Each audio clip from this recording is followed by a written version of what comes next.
오랜만에 만난 아내 교회 집사님이 아들을 보더니 말했습니다. 아이고 우리 민수 못 본 사이에 많이 컸네. 코가 오똑하니 잘생긴 게 어쩜 이렇게 우리 목사님을 똑 닮았을까? 아이고 내가 주책이야. 애기 아빠 우리 사이에 목사님을 닮았다는 건 칭찬이에요. 칭찬. 칭찬 아니죠. 제가 느끼는 거는 벌써 아차 벌써 왔어요. 저는 벌써 여기 약간 싸늘해졌어요. 안녕하세요. 오늘 부부의 씬으로 처음 인사드리는 MC를 맡게 된 석지호입니다. 오늘 두 분과 함께하고 있는데요. 먼저 간단한 자기소개 부탁드립니다. 반갑습니다. 전직 강력 형사였고 지금은 사건 이슈 등을 다루는 유튜버 깡철중입니다. 구독자 여러분 반갑습니다. 예, 여러분 안녕하십니까. 저는 업무법인 로에모 대표 이지은 변호사입니다. 여러분들의 생각의 힘을 키우기 위해서 유튜브 채널도 운영하고 있고요. 책도 쓰고 다양한 활동을 하고 있습니다. 반갑습니다.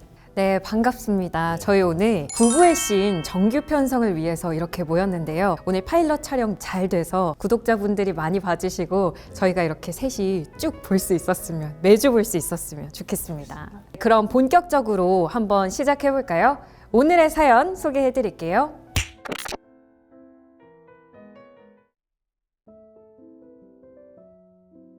안녕하세요. 이렇게 사연을 쓰는 제 손가락이 떨리네요. 저는 나이 40을 바라보는 직장인입니다. 비록 제가 종교는 없지만 7년 전 한 독실한 기독교 신자인 아내와 결혼해 지금은 7살 된 아들과 함께 살고 있는데요.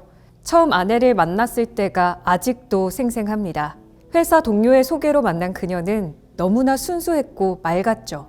연애할 때부터 매주 성실하게 교회에 나가는 모습이 참 예뻤습니다. 저는 늘 생각했어요. 이런 천사 같은 여자와 결혼할 수 있다니 난 정말 복받은 사람이구나 라고요. 저희는 3년의 연애 끝에 결혼했고 그 후에는 정말 행복한 날들의 연속이었습니다. 그날만 아니었다면요. 제가 너무 묻어냈던 건지 지금도 그날을 생각하면 아쉬움과 후회, 분노가 밀려드는데요. 작년 여름 무더웠던 날이었어요. 지방 출장을 하루 일찍 마치고 집에 돌아왔죠. 아내를 놀래켜 주려고 조용히 현관문을 열었는데 순간 이상한 소리가 들렸어요. 거실에서 들리는 낮은 웃음소리, 그리고 제가 본 것은 속옷 차림의 목사님과 당황한 듯 옷매무새를 가다듬는 아내였습니다. 머릿속이 하얘졌어요. 다리가 후들거리고 심장은 터질 듯이 뛰었죠. 그런데 그때 아내가 황급히 제 손을 잡으며 말했어요. 여보, 오해하지 마세요. 이건 안수기도라고 하는 건데 목사님이 특별히 행해주신 거예요. 안수기도? 특별기도? 아니 기독교에는 옷을 벗고 하는 기도도 있답니까? 아내에게 따져 묻자 아내는 안수기도는 두 사람만 있을 때 조용히 진행하는 거고 축복을 받기 위해서는 속세를 벗어 던져야 해서 그랬다면서 저에게 이 의식이 얼마나 특별한 건지 설명하기 시작했습니다. 저는 종교도 없고 교회에는 발도 한번 들여본 적 없는 사람이었기 때문에 완벽히 이해할 수는 없었지만 눈물을 글썽거리는 아내의 눈을 보니 거짓말을 하는 것 같지는 않았습니다. 재빨리 옷을 챙겨 입은 목사님도 제게 오해를 만들어서 죄송하다면서 예수님의 믿음 안에 축복한다는 말과 함께 제 어깨를 다독였고 아내와 제 앞에 선 채 아멘 하시면서 짧게 기도를 해주시더라고요. 제가 잘 모르지만 그런 목사님의 모습이 너무 진실하게 보이기도 했고요. 또 아내가 자꾸 울면서 사과를 하니까 또 마음이 풀어졌습니다. 아내를 사랑하는 마음이 너무 커서 진실을 외면하고 싶은 마음이 더 컸는지도 모르지만 어쨌든 저는 아내를 믿고 이 일은 묻어두기로 했습니다. 네, 여기까지 어떻게 생각하세요? 물론 그럼 제가 느끼는 것은 불륜 현장인데요. 그 목사가 했던 말이 그냥 꽂혀버리네요. 예수님 축복에 의한 것이니까 이해하라면서 남편을 다독거리는 그 모습이 보통 죄를 범한 사람이 남의 여자를 범한 남성이 할 행동은 절대 아니거든요. 목사니까 가능하지 않았을까. 근데 그 현장에서는 옷을 벗고 있었지만 어떤 그런 다음 과정은 없었잖아요. 근데 누가 봐도 불륜 현장인 거죠. 안수 기도라고 해서 신체를 복하는 기도는 없잖아요. 사이비에서는 가능한 일이죠. 사이비에서는. 이 남자분이 아직은 행복한 가정인 것 같아요. 본인이 느끼기에. 그러니까 그 가정을 깨고 싶지 않았겠죠. 그래서 이 남자분도 분명히 의심을 했고 이것은 불륜이라고 생각했을 거예요. 근데 묶어 가기로 했잖아요. 진실을 알기 두려워하는 마음에 여기서부터 이제 잘못된 거죠. 그러니까 이 날이 잘못된 게 아니라 원래 잘못된 날을 이 날 고칠 수 있었는데 이 사람은 이 날을 자기가 본 거를 못 본 척 해버림으로써 이제 갈등을 더 키워버린 거죠. 자기가 받아야 될 고통을. 공자님이 말씀하시기로는 기복례라고 하는데 자기 욕심 있잖아요. 이 행복한 가정을 깨고 싶지 않은 욕심. 근데 그 행복한 가정은 같이 만들어가는 거예요. 혼자 만드는 게 아니라. 아내도 그렇고 아이도 그렇고 아빠도 자기 역할을 잘 할 때 행복한 가정이 만들어지는 건데 자기가 눈만 감으면 이 고통이나 갈등이 없어질 것처럼 자기를 속이는 거거든요. 안타까운 순간인 것 같아요. 완전히 잊을 수는 없으니까 사실 이제 시작된 거겠죠. 의심과 걱정. 그쵸. 이분의 마음속에는 의심이 자리 잡았죠, 이미. 의심이 아니라 그게 사실이죠. 만약에 이분이 이 상황에서 뭐 아내분을 용서하거나 이해하려거나 뭐 그러지 않고 바로 이혼을 하러 찾아왔다면 변호사님은 혹시 어떻게 상담을 해주실 건가요? 이런 경우에 상담 오시는 분들이 많은데요. 이거는 누가 봐도 합리적인 사고를 가진 사람이라면 불륜이고요. 불륜이라는 게 꼭 성관계를 해야지만 불륜이 아니거든요. 부정행위는 굉장히 큰 개념이기 때문에 이건 당연히 그 범주 안에 들어가요.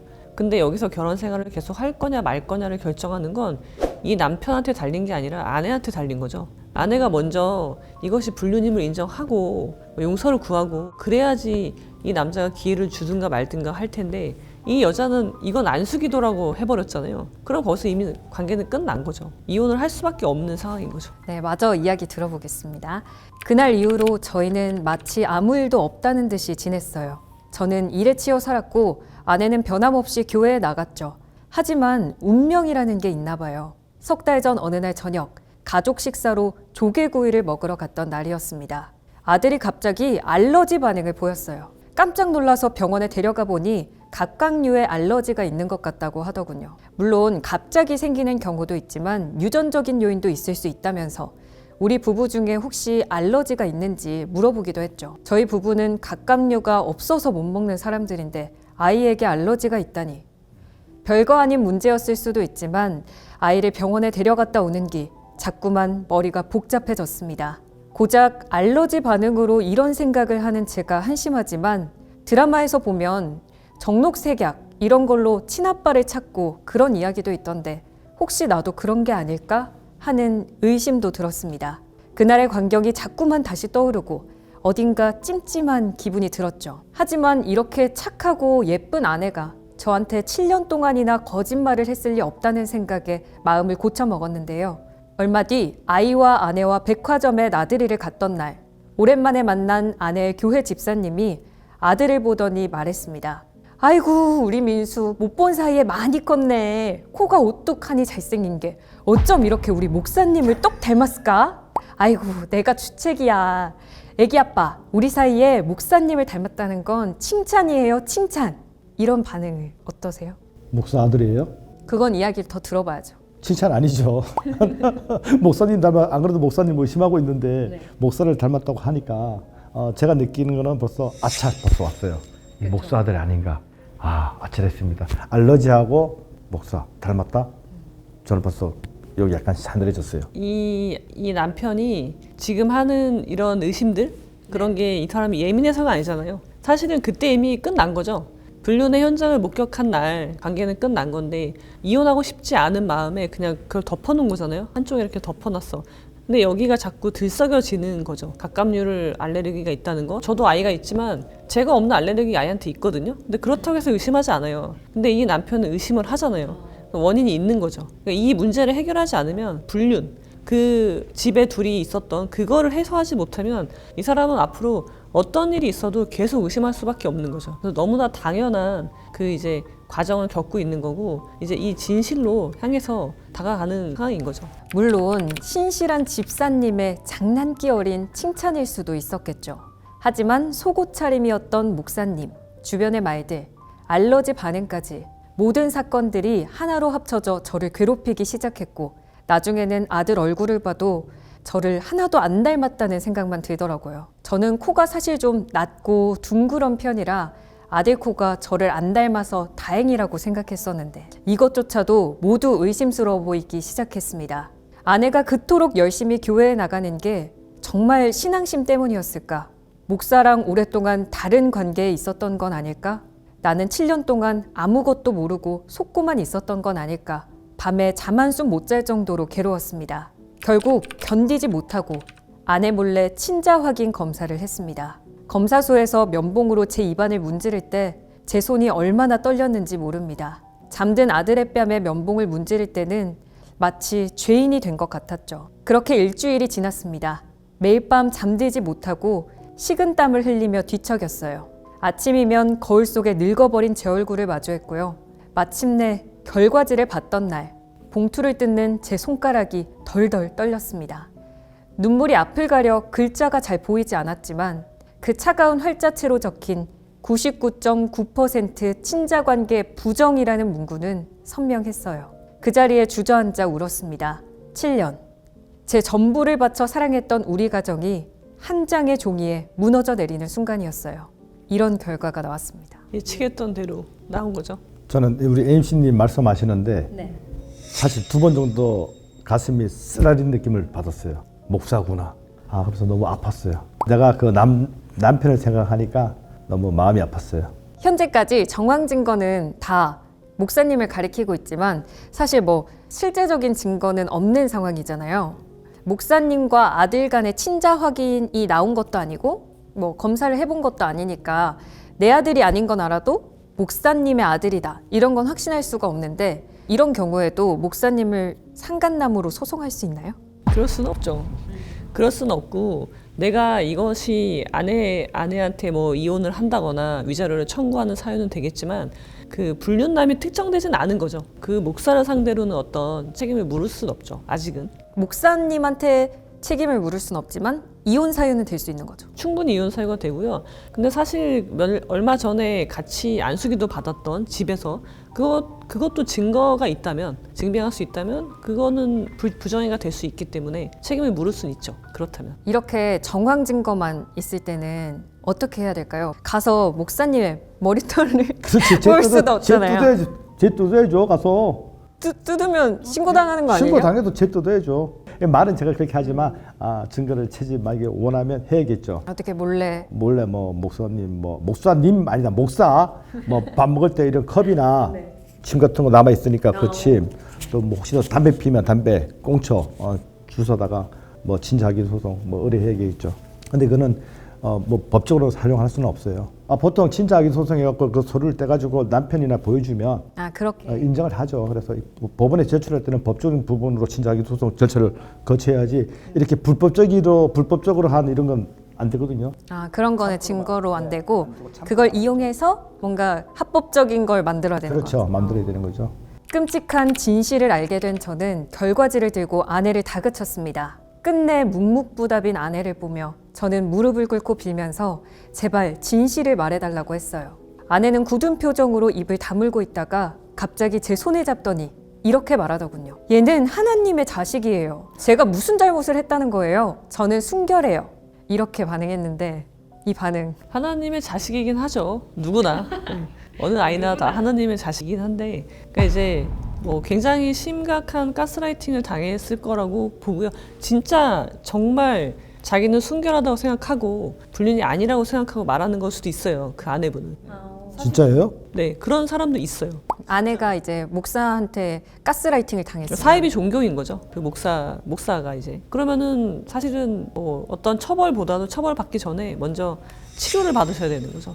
아내분도. 그러면 변호사님은 아내분이 이제 목사한테 가스라이팅을 당했다 이렇게 보시나요? 그러니까 가능성은 있는 거죠. 실제로 정말 아무런 죄의식 없이 그랬을 수도 있지만 그래도 상관없어요. 법적인 평가가 달라지진 않거든요. 가스라이팅을 당했던 어쨌든 간에 법적인 책임을 지는 건데 일단은 실제 사이비 종교에서는요. 그런 식으로 제가 안 된다고 생각하고 하는 분들도 있긴 있어서 그럴 수도 있다.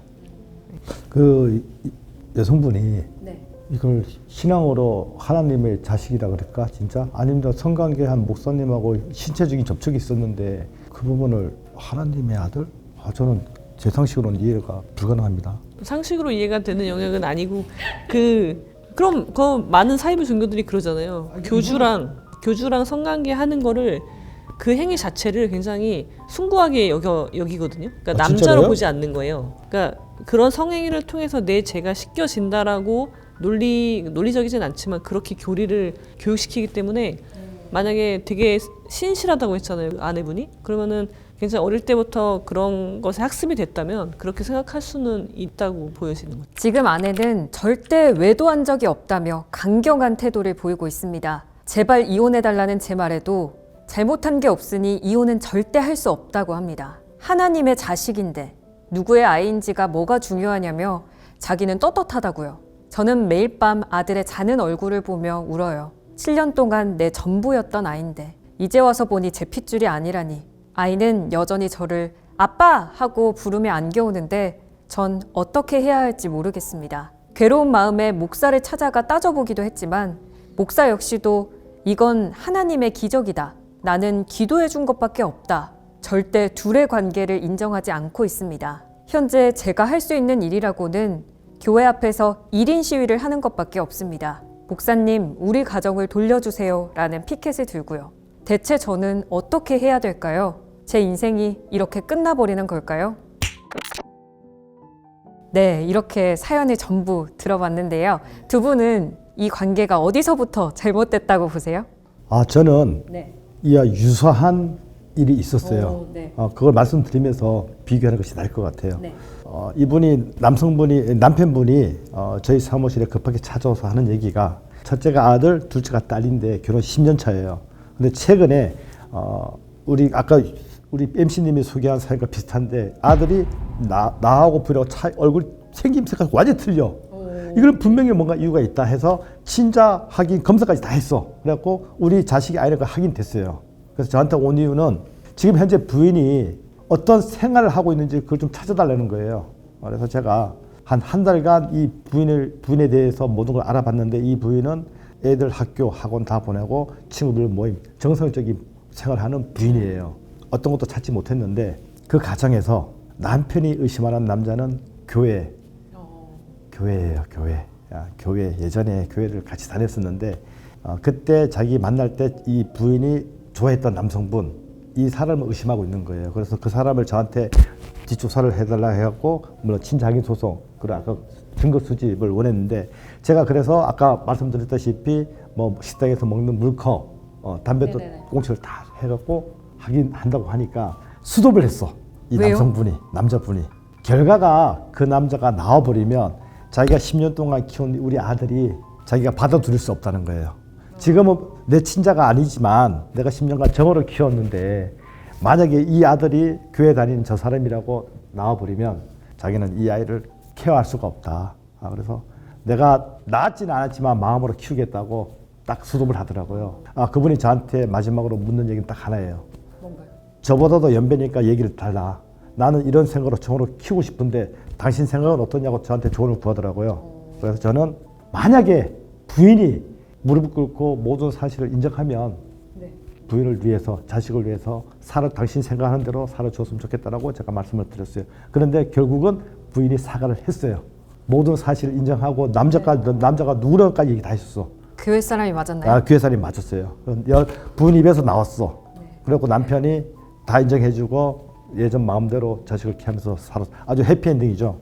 그럼 변호사님은 이 형사님 사례를 듣고 어떻게 생각하시나요? 저는 그렇게 생각을 하지 않고 제가 저한테 만약에 조언을 구하면은 아이를 키우는 건 별개의 문제예요. 왜냐면은 뭐 입양을 할 수도 있는 거고 그런 정도의 정이 있다면 아이를 내가 케어할 수는 있지만 그 아내의 행위는 굉장한 배신 행위이기 때문에 글쎄 모르겠어요. 우리가 저라면 그걸 내가 안고 갈 이유는 전혀 없다고 보고요. 그 사람과는 관계를 끊을 수밖에 없고 그리고 아이는 내가 키울 수 있다면 키우는 거고 그게 막 어렵다면 뭐 엄마가 키우든가 그렇게 해야 된다고 저는 생각을 하고 그런 거죠. 내가 어떤 비극의 드라마의 여주인공, 남자 주인공이 될 필요는 전혀 없다라고 생각을 하고요. 그리고 이 사건에서는 이렇게 된 이유를 따져보면요. 이 남편이 왜 이렇게 불행한 삶을 살게 됐을까 따져보면 기도를 열심히 안 해서 그런 게 전혀 아니에요. 재수가 없어서 그런 게 아니라 누구에게나 발생할 수 있는 일인 거죠. 그래서 그러면 우리는 그냥 물론 굉장히 충격적인 일이지만 이런 일이 발생할 수도 있어요, 나한테. 그러면은 나는 그냥 어떻게 대처하느냐만 달려 있는 거거든요. 그래서 처음에 그 안수기도 그때 내가 봤잖아요. 그러면은 그때 이미 이 문제를 해결했어야 되는 거죠. 갈등을 끄집어내서 해결했어야 되고 제가 봤을 때 이 사건의 해결책은 그거밖에 없다고 생각해요. 이렇게 용서하고 받아줄 수 있는 정도의 과실이 아니기 때문에 이건 관계를 정리하는 게 맞고 그리고 아이의 문제는 마음이 아프겠지만 내가 키울 수도 있고 근데 이제 그쪽이 약간 정신적으로 질환이 있어 보인단 말이에요. 그 목사나 아내나. 그래서 아이를 위해서라면 내가 키우는 게 좋지 않을까라는 생각이 드네요. 아니 내 친자가 아닌데도 엄마가 키울 수 있다고요? 그 엄마가 만약에 원하면 내 자식이 아니기 때문에 난 권리가 없어요. 권리가 없잖아요. 권리가 없어서 친양자 입양을 했다면 모르겠어요. 근데 물론 그게 안 했겠죠. 그 내 아이인 줄 알았으니까. 그래서 이 남편분은 권리가 없어서 아내나 그 친부, 목사 그 사람들이 동의해주지 않으면 나는 입양할 수가 없죠. 근데 친자인 줄 알고 지금까지 살았는데도 그거에 대한 권한이 없는 건가요? 없어요. 네, 생부가 아니기 때문에. 근데 그 목사가 자기 이름에 오명이 생길 건데 인지를 하지도 않을 거고 그러니까 크게 문제 없이 아이를 키울 수 있지 않을까 싶고요. 그리고 이분이 할 수 있는 게 없다고 했는데 할 수 있는 게 많이 있죠. 왜 교회에 가서 1인 시위를 합니까? 그거는 오히려 명예훼손이 될 수도 있는 건데 그러니까 법이 정해준 방법이 있는데 그걸 안 하고 다른 걸 하려고 하다 보면 나도 범죄자가 되는 거거든요. 그런 거 많이 보거든요. 뭐 상대방 배우자가 뭐 배신 행위를 했을 때 그쪽에서 피해자인 배우자가 분노를 참지 못하고 사과를 받아내겠다. 불륜 상대방한테 그런 식으로 하면서 뭐 스토킹이 되거나 협박이 되거나 공갈이 되거나 그래서 또 다른 범죄를 저지르게 되는 나는 형사 책임을 지고 상가는 그냥 민사 책임만 지는 거거든요. 거기에서 이제 멘탈이 완전 무너지는 삶이 무너지는 그런 분들 많이 있는데 그렇게 하지 말고 그냥 법에 정해진 절차대로 이혼하고 손해배상 청구하고 그러면 될 문제지 그걸 뭐 이렇게 애통해야 할 필요는 없다. 만약에 네. 제가 저번에 찾아봤던 그 남자분처럼 제가 한번 입장을 바꿔놓고 내가 그 사람이 돼봤어. 내가 만약에 부인이 용서를 빌었을 때 어떻게 될까? 저는 바로 그 자리에서 답을 줄 수가 있어. 저는 뭔가요? 용서요. 용서요? 예. 10년 동안 내가 자식을 믿고 키웠던 그 정 때문에 절대 나는 뭐 제 성격에 절대 못 물리쳐. 부인이 용서를 빌었잖아. 다시는 안 그러겠다고. 옛날 과거를 인정하고 그러면 저는 용서하고 와이프랑 아이랑 다 같이 다 좋아질 것 같아요.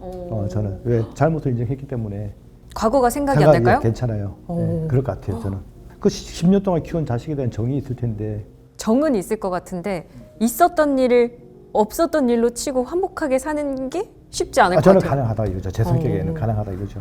변호사님께서는 아까 남편이 할 수 있는 방법이 많다. 명예훼손이 되니까 피켓을 드는 건 그거 외에도 많다고 하셨는데 그럼 어떤 게 있을까요? 일단은 관계를 정리해야죠. 이 아내가 이혼을 원하지 않는다고 해서 내가 이혼을 못하는 게 아니잖아요. 그러니까 소송으로 이혼을 해야 될 것이고 그것에 대한 책임을 물어야 되는 위자료를 받는 거죠.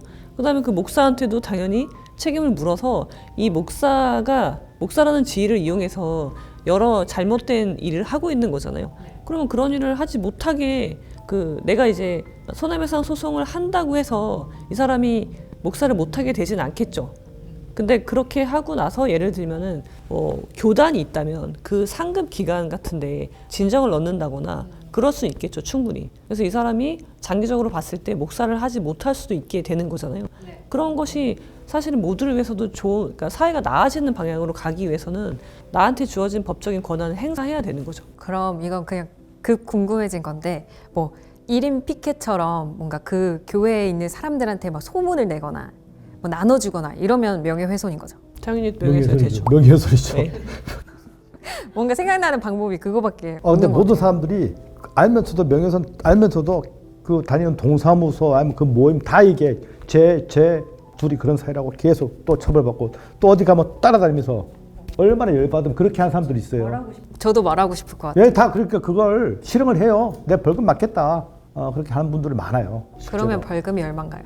벌금이 보통 초범이고 하면은 몇백 정도, 200~300 정도 나올 가능성이 높고요. 근데 그렇게 하면은요, 결국은 이 관계를 매듭을 져야 되는데 매듭이 지어지지 않아요. 이게 분노의 감정이든 사랑의 감정이든 끊어내지 못하면 계속 나는 그 피해를 받는 거거든요.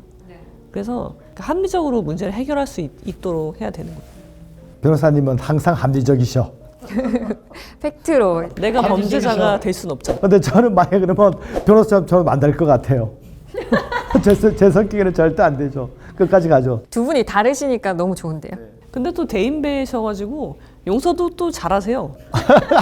미안하다고 하면 용서가 바로 미안하다 되시지만 그러죠. 저는 용서를 하지 않거든요. 아 근데 범죄자도 마찬가지야. 범죄 잡을 때 부인하면 진짜 내가 끝까지 막 세워놓거든요. 벽 보고. 근데 인정하면 인정? 그럼 앉아봐. 그럼 커피도 주고 담배도 주고 짜장면도 시켜주는데 거짓말 하는 순간 벽 세워놓고 계속 며칠 밤 가거든요. 그만큼 인정하고 안 하고 차이가. 인정하는 사람은 저는 오케이. 그러니까 저도 만약에 누군가가 잘못을 인정하면 인정. 또 저 역시 잘못했을 때 전 바로 인정했거든요. 저 인정. 그러면 오늘 얘기한 사연과 비슷한 사례가 또 맡아보신 적 있을까요? 사실 뭐 목사, 그러니까 종교단체가 낀 경우도 되게 많고요. 교회 안에서도 목사님이 아니어도 불륜 굉장히 많이 발생하고 가장 어려운 게 뭐냐면요. 상간녀한테 사과를 받고 싶다는 거예요. 그거는요 법이 강제할 수가 없어요. 그걸 받기 위해서 사과를 했어. 그래도 진심이 안 담겨 있대요. 다시 사과하라고. 그러면서 범죄가 된단 말이에요. 변호사님 말씀 중에 상간녀가 보통 잘못했다고 진심을 안 빌잖아요, 그죠?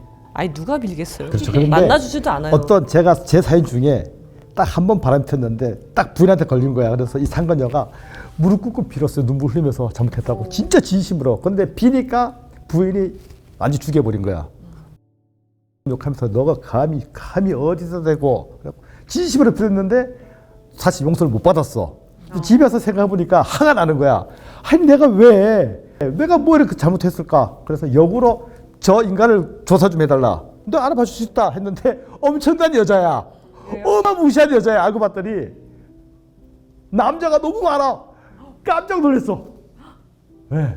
이성적으로 만난 사람이요? 아니 뭐 모텔 매일 가고 남자가 다 바뀌어요. 그러니까 이분이 봤던 이 여성이 만든 거야. 어마무시하다. 둘이 이혼했어요.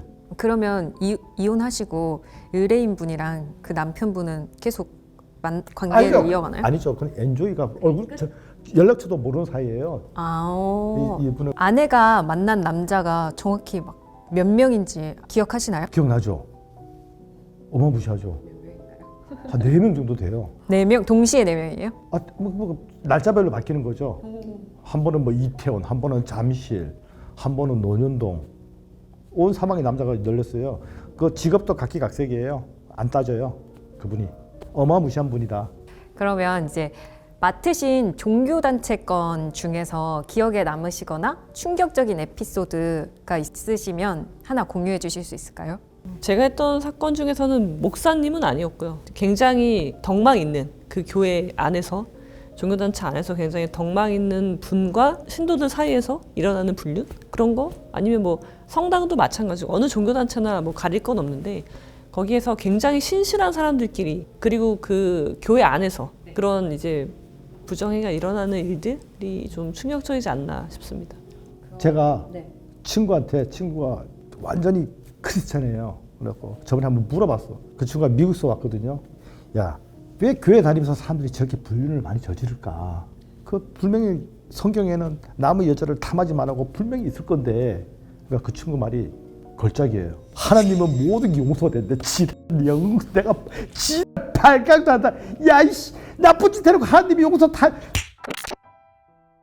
오늘 이야기를 나눠보니까 세상에는 보통 생각하는 그런 일들보다 진짜 별난 일들이 너무 많은 것 같다는 생각이 드는데요.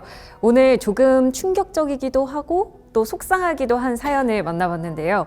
오늘 부부의 씨는 여기서 마무리하면 좋을 것 같습니다.